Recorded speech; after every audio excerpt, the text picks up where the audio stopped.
Bienvenidos una vez más a Arcanam Sombrío, el lugar donde lo inexplicable cobra vida. Hoy les traigo una historia que ha permanecido en el olvido durante décadas. Una historia prohibida, enterrada en los susurros de un pueblo andino y resucitada por la ambición de un hombre que se atrevió a recordar lo que jamás vivió. Ponte tus audífonos, apaga las luces, porque lo que estás por escuchar podría quedarse contigo mucho después de que termine. Hay lugares donde el tiempo no solo se detiene, sino que se pudre. En un rincón olvidado de los Andes peruanos, donde la niebla cae como ceniza sobre las montañas, existe una casona. No figura en los mapas, no se menciona en las guías turísticas, pero todos en el pueblo de Quintayo la conocen y todos saben que hablar de ella es tentar al silencio. Luis Palomino, un joven y ambicioso antropólogo limeño, recibió un día una carta sin remitente. Su curiosidad, su motor profesional, le impulsó a abrirla sin dudar. Dentro solo había dos cosas: una vieja fotografía amarillenta y una frase escrita a mano con una caligrafía temblorosa, casi desesperada.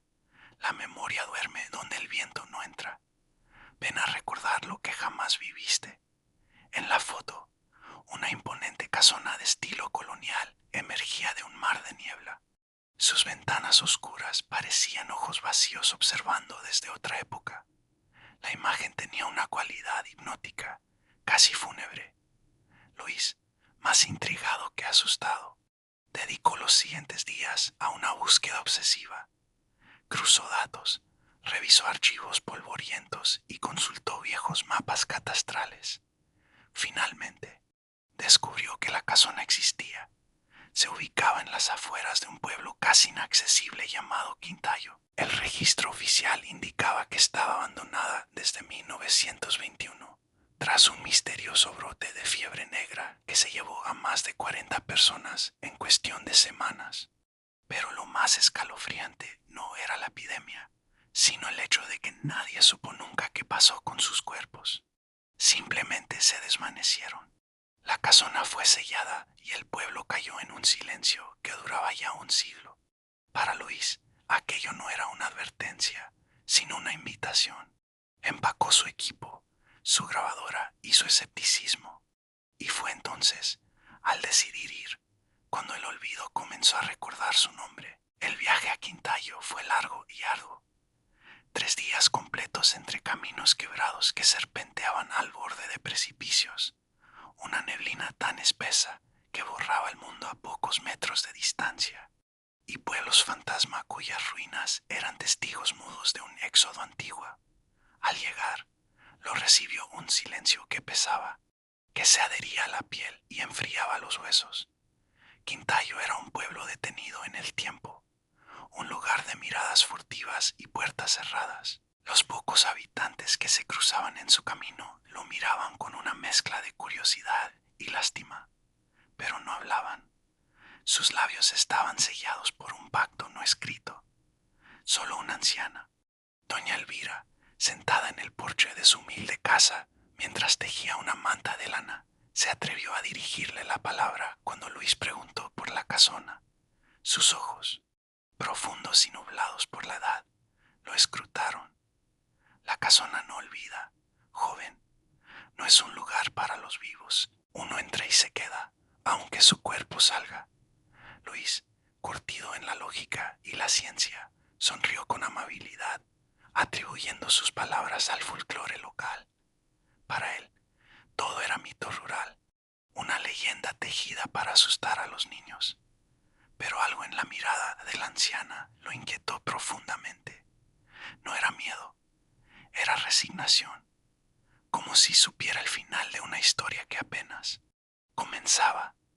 Esa noche, mientras intentaba dormir en la única y pequeña pensión del pueblo, cuyo suelo de madera crujía con cada ráfaga de viento, soñó con una casa de ventanas oscuras que lo observaba desde la cima de una colina.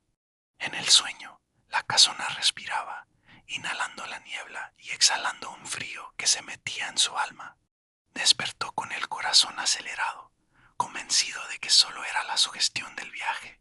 No podía estar más equivocado. La casona se alzaba al final de un sendero de piedra, una silueta imponente devorada por raíces y un manto de musgo que le daba un aspecto orgánico, casi vivo. El aire a su alrededor era denso. Luis cruzó el umbral podrido y el cambio fue instantáneo. La temperatura no descendió, no hacía frío, tampoco hacía calor. Era una ausencia total de sensaciones, un vacío que lo rodeaba, como si el propio aire se negara a tocarlo. Dentro, el polvo cubría cada superficie, pero todo estaba intacto. Muebles de madera oscura, cuadros con rostros severos cuyos ojos parecían seguirlo, relojes detenidos a horas distintas. Era como si sus habitantes hubiesen salido por un momento, 100 años atrás, y jamás hubiesen regresado. El silencio era absoluto, pero no era un silencio vacío. Estaba lleno de ecos suspendidos, de palabras no dichas. Luis subió la escalera principal, cada peldaño gimiendo bajo su peso. En el segundo piso, en lo que parecía ser el dormitorio principal, encontró un gran espejo de marco ornamentado, cubierto con un velo negro y polvoriento. Movido por un impulso inexplicable, lo retiró, y su reflejo no era el suyo.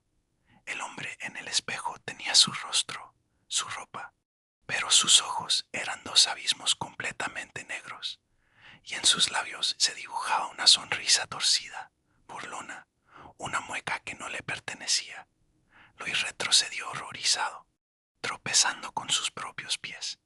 El reflejo, sin embargo, no se movió, se quedó allí, observándolo desde el otro lado del cristal. Y solo entonces Luis comprendió, con una lucidez helada, que eso no era un reflejo, era un recuerdo, uno que no era suyo, pero que, de alguna forma, lo estaba habitando. Esa noche, incapaz de volver a la pensión, decidió quedarse en la casona. Su instinto de investigador era más fuerte que su miedo. Antes de intentar dormir en un viejo sofá, dejó una grabadora digital encendida en el centro de la habitación principal.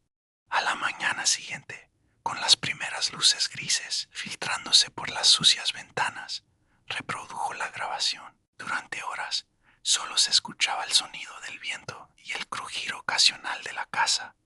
Pero entonces, en medio de la estática, surgió una voz, un susurro femenino, apenas audible, tan débil como el aliento de un moribundo, repitiendo una y otra vez la misma frase.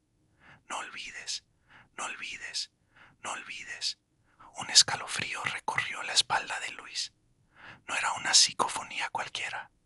Sentía esas palabras en su mente, como un eco propio, un impulso irracional, una fuerza ajena. Lo guió hacia el sótano. Allí, entre telarañas y un olor a tierra húmeda, encontró una puerta de madera maciza sellada con gruesas cadenas oxidadas. Al posar su mano sobre la madera fría, una imagen fugaz y brutal asaltó su mente. Vio su propio cadáver, con los ojos abiertos y vacíos, tirado en el suelo de esa misma habitación. Temblando, con el sudor perlando su frente, usó una barra de hierro que encontró cerca para romper las cadenas. Con un esfuerzo agónico, abrió la puerta.